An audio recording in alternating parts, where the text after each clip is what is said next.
आऊज़ु बिल्लाहि मिनश्शैतानिर्रजीम बिस्मिल्लाहिर्रहमानिर्रहीम। अस्सलामु अलैकुम या अली मदद। मोमिनीन व मोमिनात की खिदमत में बेइंतहा मुजर्रब तरीन वजीफ़ा अमल लेकर आए हैं।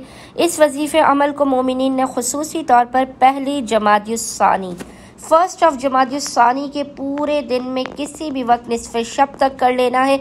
मुश्किलात से परेशान हाल मोमिनीन ये अमल ख़ास लाजमन करें, अल्लाह से हर फैसला अपने हक़ में करवाएं।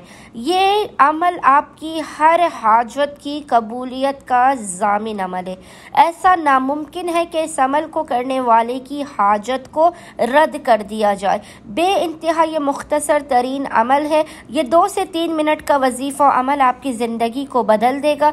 रिस्क, दौलत, शादी, औलाद के लिए, मुक़द्दर को जगमगाने के लिए मोमिनीन आज इस अमल ख़ास को लाजमन करें। मोमिनीन ने करना यह है कि पहले जमादियुस्सानी के पूरे दिन में किसी भी वक्त अव्वल व आखिर 3-3 मरतबा दुरूद के दरमियान में आपने 7 मरतबा 7 टाइम्स सूरह कौसर की तिलावत करनी है। याद रखिएगा, 7 मरतबा 7 टाइम्स सूरह कौसर की तिलावत करने के बाद इसका हदिया आपने शहजादी कौनैन सलामुल्लाह अलैहा की बारगाह में पेश करना है। खुदावंद मुताल को हक़ जनाब ज़हरा का वास्ता देकर अपनी हाजत को तलब करना है। बलाओं, मुसीबतों, परेशानियों के खात्मे की दुआ करनी है। इंशाअल्लाह ताला ये बेइंतहा मुख्तसर और जलाली तरीन अमल आपकी ज़िंदगी को बदल देगा और आपके हालात को संवार देगा। अल्लाहुम्मा सल्ली अला मुहम्मद व आले मुहम्मद व अज्जिल फरजहुम अजमईन।